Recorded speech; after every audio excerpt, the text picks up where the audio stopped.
मैंने कविता लिखी है। अब समझो बड़ा कवि कौन। मेरे कहने का मतलब यह है कि मुझे बड़ा कवि मान करके सुनोगे तब समझ में आएगी, इसलिए मैं सुना रहा हूं।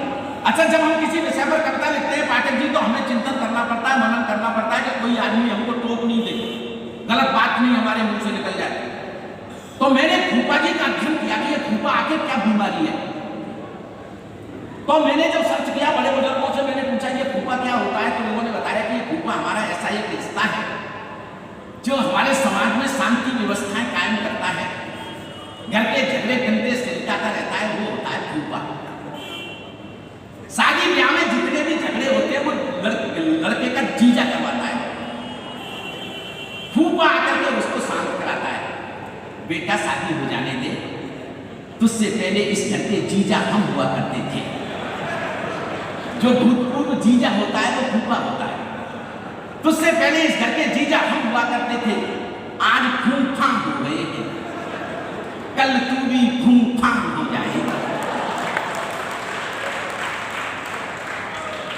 फूफा जी की सबसे पहले आवश्यकता पड़ी चक्रवर्ती सम्राट अशोक को। कलिंग के युद्ध में भीषणतम रक्तपात हुआ था, जिससे द्रवित होकर के आत्महत्या करने की जब चक्रवर्ती सम्राट अशोक सोचने लगे, तो उनके फूफा तथागत गौतम बुद्ध ने उन्हें सत्य और अहिंसा का ज्ञान दिया, आत्महत्या करने से रोका, बौद्ध धर्म की दीक्षा दी। तब मुझे लगा कि फूफा शांति का प्रतीक होते हैं। अब मैं सिद्ध करना चाहता हूं कि जहां जहां फूफा होते हैं वहां शांति हो जाती है, और जहां फूफा नहीं होते हैं वहां सर्वनाश हो जाता है। मैं सिद्ध करना चाहता हूं, तर्क देना चाहता हूं, और मैं जानता हूं कि किताबों में कविता समझी जाती है। मेरा एक एक तर्क आपके मन तक पहुंचे, आपके दिल तक पहुंचे, तो मुझे सूचित करना। मैं एक शुद्ध हास्य रस की कविता आपको सुनाने की कोशिश करता हूं। बहुत अच्छा जी।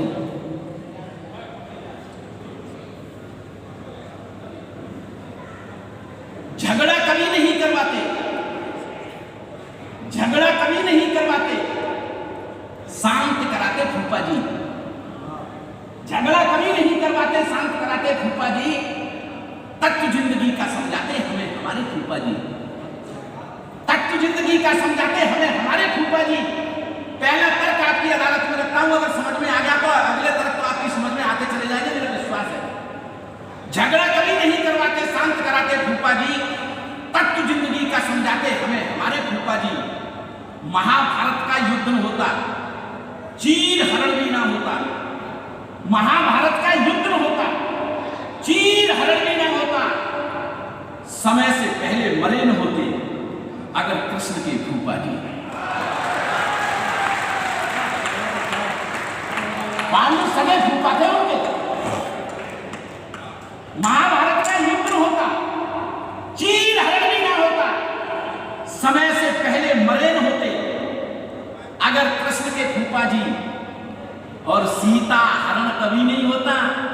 अब अपने हाथों को रोकना, जो तर्क देना चाहता हूं। सीता हरण कभी नहीं होता, न रावण यूं मारा जाता। सीता हरण कभी नहीं होता, न रावण यूं मारा जाता। सूपड़ खाके पतियन होते मेघनाथ के फूफा जी। सीता हरण कभी नहीं होता, न रावण यूं मारा जाता। सूपड़ खाके पतियन होते मेघनाथ के फूफा जी। और रंगों का त्योहार न मनता, कभी होलिका न जलती। रंगों का त्योहार न मनता, कभी होलिका न जलती।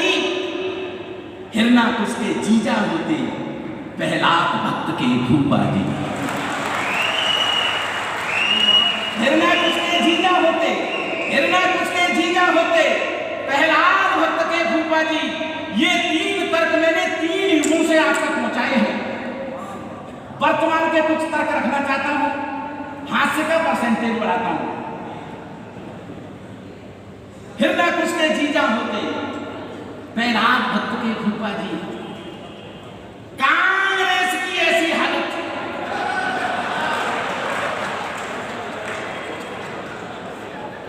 मैं दीदी सही बता रहा हूं आपको। आदरणीय सत्ता भदौरिया जी बीजेपी से हैं। ये इटावा धन्य धरती है, मैं इस धरती को इसलिए प्रणाम करता हूँ आदरणीय कीर्ति कालोनी जी कि यहाँ का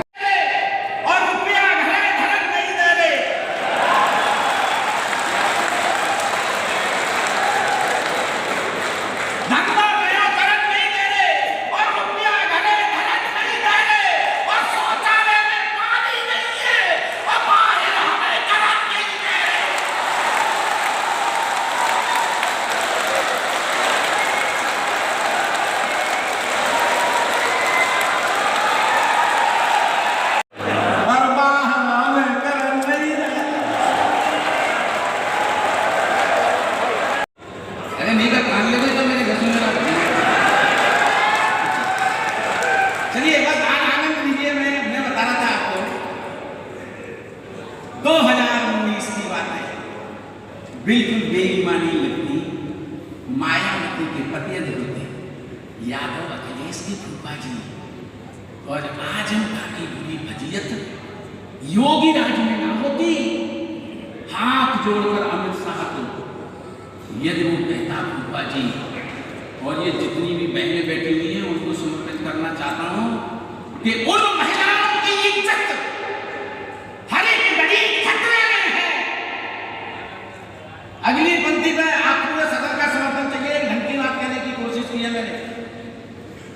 उन महिलाओं की इज्जत हर एक घड़ी खतरे में है जो आश्रम और गुफा वालों को समझ रही है फूफा जी।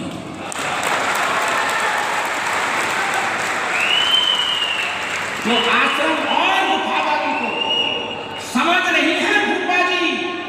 और हमने मोदी जी को 2019 में फिर प्रधानमंत्री क्यों बनाया? उन्होंने एक वादा किया था कि हर खाते में 15 लाख रुपए आएंगे। आगे क्या आपके खाते में? तो जब तक नहीं आ जाएंगे तब तक हम इन्हीं प्रधानमंत्री बनाते हैं। इतने दूध के धुले तो होना है कि जो फ्री में छोड़ दें। तो मैं इस बात को कहने की कोशिश की है, मोदी तो मन के फकीर है, झोली डाली चलना है।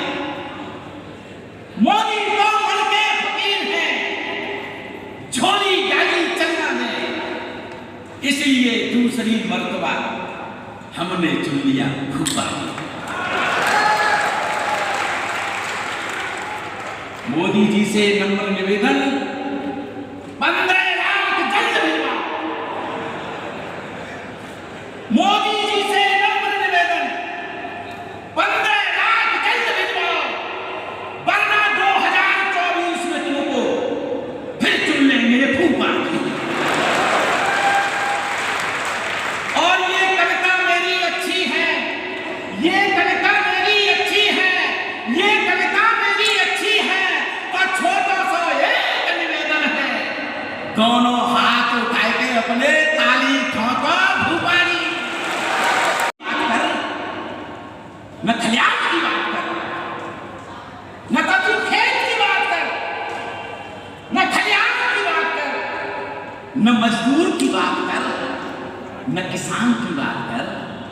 मानव और मानवता से तेरा वास्ता ही क्या? तू तो हिंदू की बात कर, मुसलमान की बात कर। ये इस देश के हालात हैं वर्तमान में। तब मैं सर नए हास्य का प्रयोग में हास्य कहना चाहता हूं। कांग्रेस की ऐसी हालत अपने देश में ना होती, कांग्रेस की ऐसी हालत अपने देश में ना होती। सोनिया के नंदोई होते, राहुल गांधी के फूफा जी। एक जीजा ने सत्यानाश कर दिया कांग्रेस को। ये कहीं जी जाए, सबने झगड़े कंटेंट की जड़ की जाए। मैं सही बता रहा हूं सर, कांग्रेस की ऐसी हालत अपने देश में ना होती, कांग्रेस की ऐसी हालत अपने देश में ना होती। सोनिया के नंदोई होते, राहुल गांधी के फूफा जी। और अगली पंक्तियों में इटावा हंसी को रोक करके दिखाई। सब ये दावे के साथ कहना चाहता हूं, रोक करके दिखाना अगली पंक्तियों में। 2019 की बात है चेयरमैन साहब,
यदि वो कहता फूफा जी।